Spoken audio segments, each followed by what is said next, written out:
Hi friends, కరివేపాకు పొడి తయారు చేయ విధానం చెప్తున్నాను చూడండి. ముందుగా స్టవ్ ఆన్ చేసి పెనం పెట్టుకోండి. తర్వాత 2 స్పూన్లు ఆయిల్ పోయండి.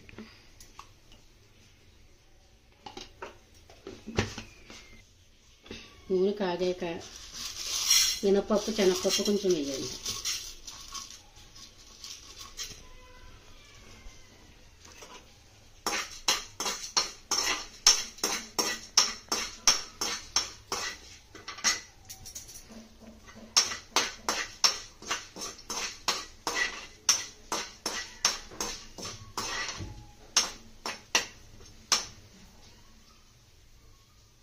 ఇవి కొంచెం వేగాక ధనియాలు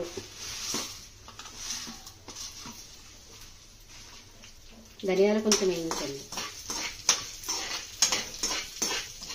ఇవన్నీ వేయించేటప్పుడు మీడియం మంటలో పెట్టి వేయించుకోవాలి, లేకపోతే మాడిపోతాయి.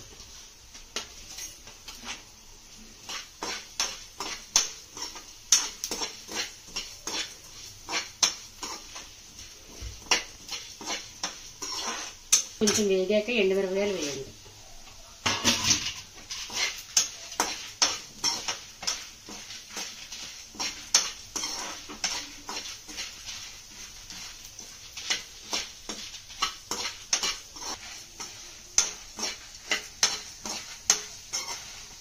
ఈ చలికాలంలో ఈ కరివేపాకు పొడితో అన్నం తింటే చాలా టేస్టీగా ఉంటుంది. ఆరోగ్యానికి కూడా చాలా మంచిదండి. అన్నంలోకే కాదు, ఇడ్లీలోకి దోశలోకి కూడా చాలా బాగుంటుంది. ఇవి బాగా వేగాయండి. ఇవి ఒక ప్లేట్లోకి తీసుకోవాలి.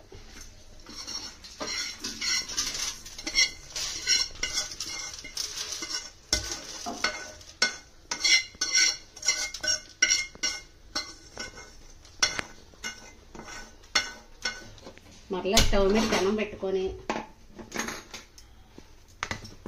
1 స్పూన్ ఆయిల్ వేయండి. ఇంకా సరిపోకపోతే ఇంకొంచెం వేసుకోవచ్చు.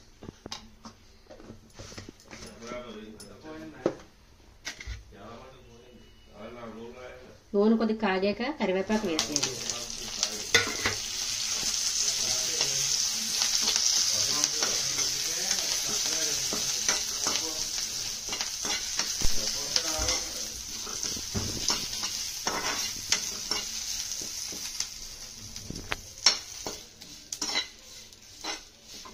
కరివేపాకు బాగా వేగిందండి.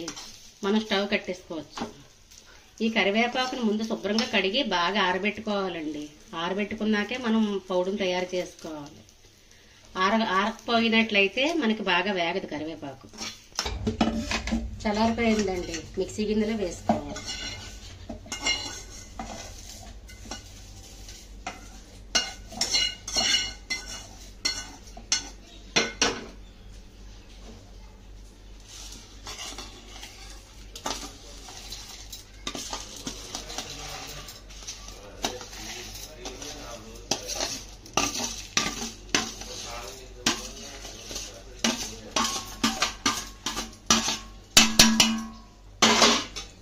ఇందులో వెల్లుల్లిపాయ రేకలు కూడా వేసుకోవాలి.